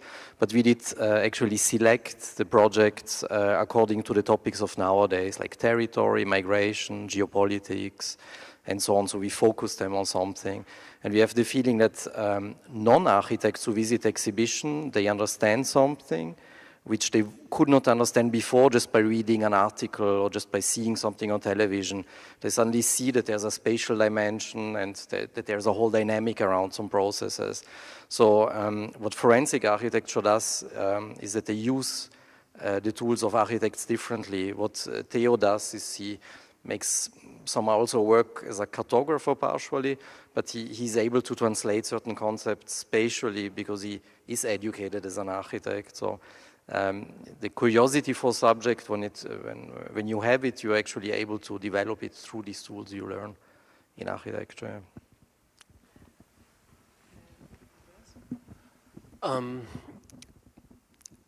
I actually have a question for you, because I would like to know in what way this type of work is relevant for your future career. Or in what way it would make you consider to redefine the work of an architect. I'll give you one example. I recently saw a brilliant exhibition on the work of Charlotte Perriand, whose work I thought I knew before that show, and the show taught me that I didn't. I only knew her architectural work. Basically, I only knew the beautiful furniture stuff she designed for 10 years for Le Corbusier, who then graciously took credit for it. And then there comes a really important moment in 1937, where she says, I'm sick of designing beautiful furniture for rich people, while the majority of the population lives under scandalous conditions. And she started making a completely different work. She basically dropped out of architecture. She said, I'm sick of it, I don't want to do it anymore. And she was really so good at it. And she started to make gigantic photomontages of a quality that you would see from Dadaism or from John Hartfield or something. Clearly agit-prop, politically motivated photomontages, which were then actually exhibited very prominently in, for instance, the waiting room of the Agricultural Museum in Paris. It was this brief period before the Germans occupied France, where France actually had a very left-wing government, and she was working for them. And for me, it was very interesting to see that a certain moment of consciousness in her career, she was still very young, she was 34 at this time, led her to completely reconsider what kind of territory she would work in as an architect best, or with her kind of training. And it took basically almost 15 years for her to re-enter the domain of architecture, because then she went to Japan, to Indochina, and made quite different kinds of works. So I'd be very interested to hear from you.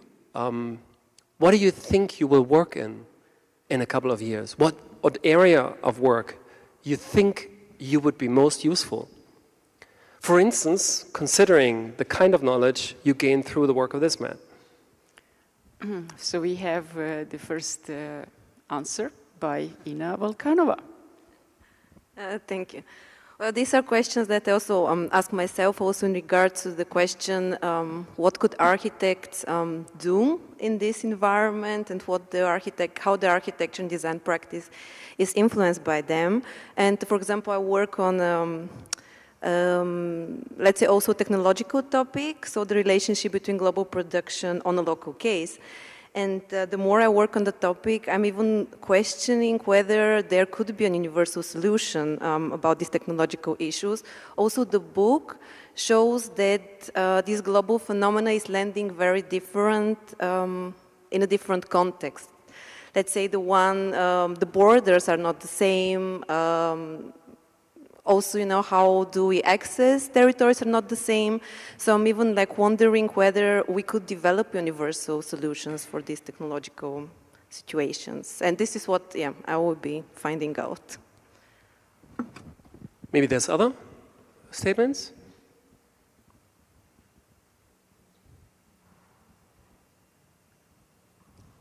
There is one? Okay. Let me go to that.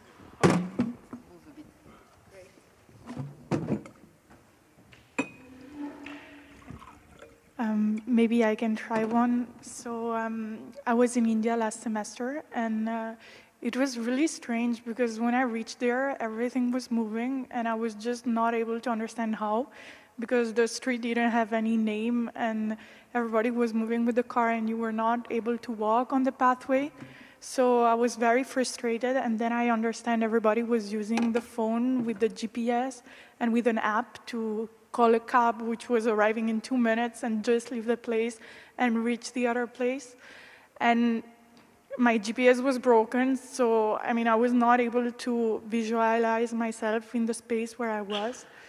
And I mean, I think those are a really big issue we have to deal with in the future, because if you suddenly can reach a place and move with your phone from one place to the other, then you just don't meet anyone in the streets, and you live in totally isolated spaces.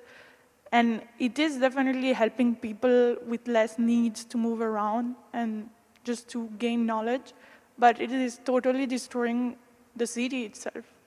I mean, there is no public space, there is no space for exchange, and it's already happening now. So I guess maybe this kind of research is really interesting, because maybe here we don't see the impact that fast, but in countries like India, where a lot of things are not developed yet, it's coming in, and it's totally destroying everything. So, I mean, as an architecture student, I'm really interested to understand what are those technologies, how fast are they, and which impact they can have on people that don't see actually the impact they are having, and just use it because it's better for them. So yeah, this would be my comment to that. I don't know if it was clear. I think in your comment, it was interesting, you talked your example you gave where the architect, it was kind of the question of morality, like you start to design something maybe beautiful in terms of her furniture, and then she went to something maybe she felt more obligated, which was her contribution to the world in terms of, I don't know, and it was her morality and obligation maybe as an architect, where she felt furniture wasn't fulfilling. And I think with this kind of research, we have this obligation to understand how tracked we are, and how much how data affects every aspect of our lives. And then as an architect, you also want to be able to use that data.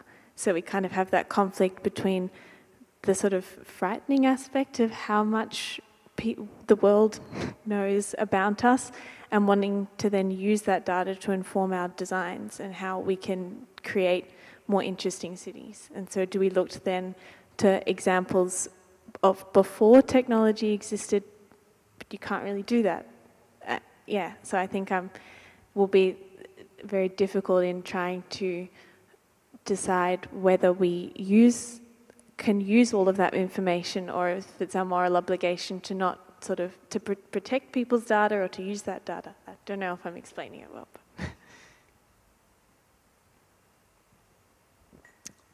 Thank you. I think it's very interesting to reflect a little bit on, how as architects we will deal with that. Are there maybe one more comment? Yes, and then we can. Well, actually, it's not a comment. It's actually a question. I think that if we acknowledge that this flow of data, which you mentioned, is already there, and then like in seminars as this, I learned that there's good and bad information, and for me, it's important to learn how to reflect what is this good information, what's the bad information, which is given to me through a certain media, which is controlled by a company, a certain institution. And for me, it's interesting to learn how to create my own tools so that I use the good information. And I also want to ask you, Theo, how do you think about that? Since Andreas told you that you are delivering good information, and how can I trust that this is good information? How do you deal with this problem or with this question?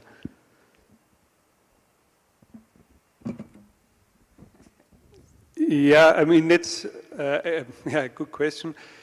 I mean, the sources, I mean, there are sources, official sources, yeah, like United Nations, World Bank, and so, which are one can trust, which are kind of official sources, while you have differences between, they are also in numbers.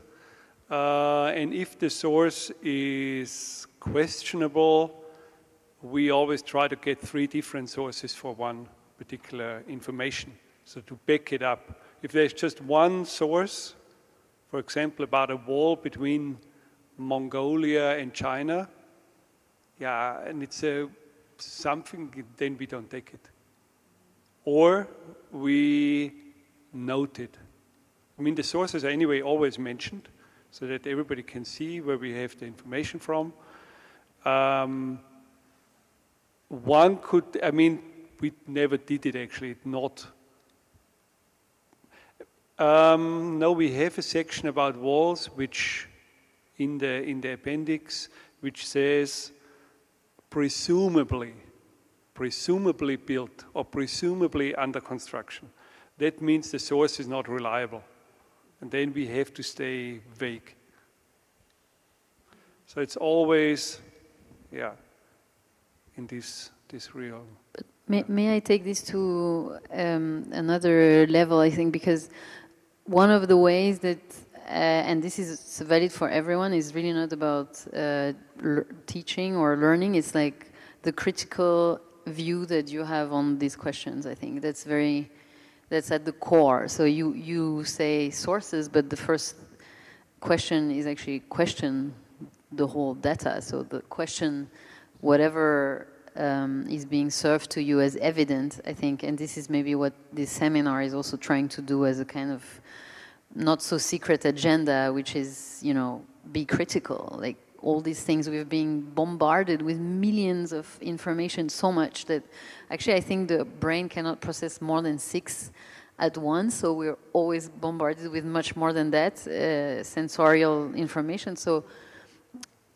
one of the key elements is just to stay critical, and that doesn't mean to be negative. It's just, you know, to stay alert on all this question, and that, of course, is valid for research, but it's also valid for everyday kind of, you know, material that is being exposed and that we are asked to believe without being critical to it.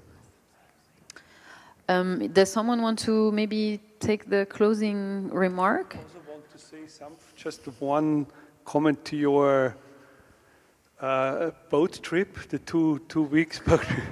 Now I thought about generally what architecture is so beautiful about, that it's so conservative and it takes so long.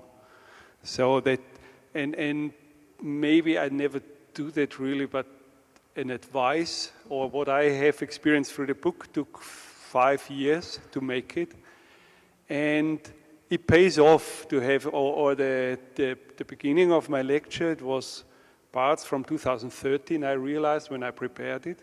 So this idea about the clock and the hammer is 7 years old now already. So to stick, we as architects are very, like, I think there's this fable about the rabbit and the hedgehog.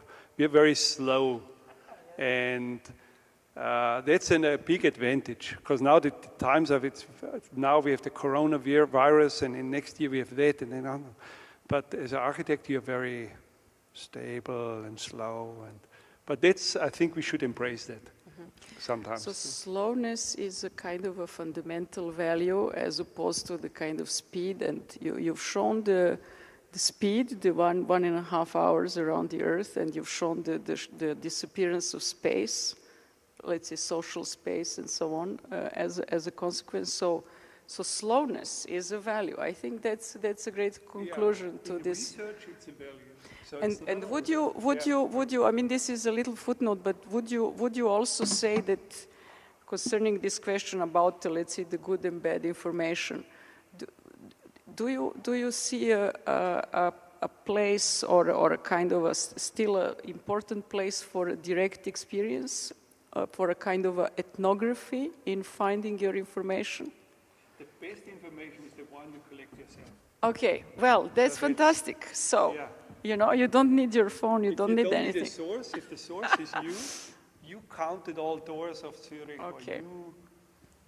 Music to my ears. I tell this to my students all the time, so I'm very happy by this message. So now we, Andreas, with the final offer to the students. No, in the interest of using yourself as a medium for knowledge, we want to make you an offer. The show is still up until March 15th.